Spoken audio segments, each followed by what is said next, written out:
Instagram पर हुई दोस्ती बदली प्यार में और दोनों ने कर ली शादी। 1 साल तक रहे साथ, लेकिन छोटी छोटी बात पर शुरू हुआ झगड़ा और पत्नी को गंवानी पड़ी जान। मानेसर के गांव नाहरपुर में पति ने पहले पत्नी के सिर पर बेलन मार दिया, जिससे वह बेसुध होकर नीचे गिर गई और बाद में उसका चुन्नी से गला दबाकर हत्या कर दी। घटना की सूचना मिलते ही पुलिस मौके पर पहुंची और शव कब्जे में लेकर पोस्टमार्टम के लिए भेज दिया। वहीं मामले में पुलिस ने आरोपी पति को गिरफ्तार कर लिया है। आरोपी की पहचान राजेंद्र के रूप में हुई है। पुलिस के मुताबिक उत्तराखंड के अल्मोड़ा की रहने वाली निशा बिष्ट 34 वर्ष का अल्मोड़ा के रहने वाले राजेंद्र से प्रेम प्रसंग चल रहा था। दिसंबर 2024 में दोनों ने शादी कर ली थी और मानेसर के नाहरपुर कासन में किराए पर रह रहे थे। शादी के बाद से दोनों में अक्सर झगड़ा होता रहता था। वीरवार को भी दोनों में किसी बात को लेकर झगड़ा हो गया। ऐसे में निशा बिष्ट ने राजेंद्र पर चिमटे से हमला कर दिया, लेकिन राजेंद्र बच गया। इसी दौरान राजेंद्र के हाथ बेलन लग गया, जिसने निशा के सिर पर हमला कर दिया। बेलन लगते ही निशा बेसुध होकर जमीन पर गिर गई और गुस्से में राजेंद्र ने चुन्नी लेकर उसका गला दबा दिया, जिससे निशा ने मौके पर ही दम तोड़ दिया। मामले में गुरुग्राम पुलिस को एक इन्फॉर्मेशन मिली थी कि मानेसर पुलिस स्टेशन के एरिया में एक मकान में महिला मृत अवस्था में है, जिसके ऊपर गुरुग्राम पुलिस की टीम स्पॉट पर पहुंची थी। इसके अलावा जो साइंटिफिक इन्वेस्टिगेशन के लिए जो टीम है गुरुग्राम पुलिस की, उनकी टीम के द्वारा भी स्पॉट का विजिट किया गया था। पुलिस टीम के द्वारा स्पॉट पर पहुंच करके और आसपास जो लोग थे उनसे बातचीत की, उनसे पूछताछ की गई। तो मृतक जो महिला थी उसकी पहचान निशा के रूप में हुई थी, जो कि बेसिकली परमानेंट रूप से उत्तराखंड के गाँव की रहने वाली है। लोगों से भी पूछताछ की गई स्पॉट पर, तो लोगों द्वारा बताया गया था कि इसके पति के द्वारा ही इस वारदात को अंजाम दिया गया है, जिस पर उसके पति को हिरासत में लेकर के और घटना के बारे में पूछताछ गुरुग्राम पुलिस के द्वारा की गई थी और उसके द्वारा इस घटना को अंजाम दिया जाना स्वीकार किया गया था।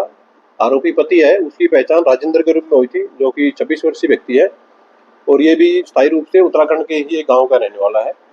तो इस मामले में आज जो मृतक थी, मृतका महिला थी, उसके रिलेटिव, उसके मामा के द्वारा एक हत्या से संबंधित एक कंप्लेंट पुलिस को फाइल की गई है, जिसके ऊपर की मर्डर की सेक्शंस में एफआईआर गुरुग्राम पुलिस के द्वारा रजिस्टर कर ली गई है और पोस्टमार्टम फिलहाल मृतका का वो सरकारी अस्पताल से करवाया जा रहा है। तो एक्यूज को इसमें पुलिस के द्वारा राउंड अप कर लिया गया है, जिसको फॉर्मल तौर से अरेस्ट है वो पुलिस के द्वारा कर लिया जाएगा। एक्यूज के द्वारा प्रारंभिक पूछताछ में पुलिस को बताया गया है कि वो करीब 5 साल से गुरुग्राम में रहता है, एक निजी कंपनी में वो कुछ नौकरी करता है। तो उसके द्वारा महिला से 2024 में, दिसंबर 2024 में लव मैरिज की गई थी और लव मैरिज के बाद वो अपनी वाइफ को भी गुरुग्राम ले आया था। ये दोनों साथ ही रहते थे और अक्सर इनका छोटी छोटी बातों को लेकर के झगड़ा होता रहता था। तो घटना के दिन भी, जो कि 21 तारीख रात की ये घटना है, घटना के दिन करीब रात के 12 बजे के आसपास में इन हस्बैंड वाइफ का आपसी तौर पर कुछ विवाद हुआ। विवाद के दौरान ही इसने, एक्यूज ने बेलन से अपनी पत्नी के सर के ऊपर वार किया, जिससे उसको कुछ खून उसके सर से बहा।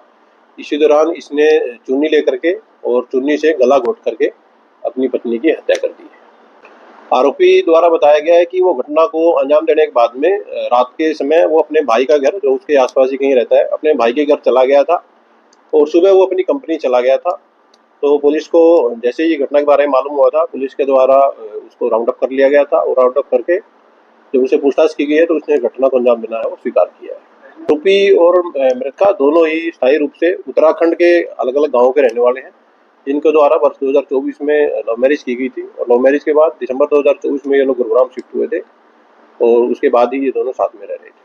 मानेसर थाना पुलिस ने मामला दर्ज कर लिया है। वहीं मामले में पुलिस ने आरोपी पति राजेंद्र को गिरफ्तार कर लिया है। पुलिस मामले की जांच कर रही है।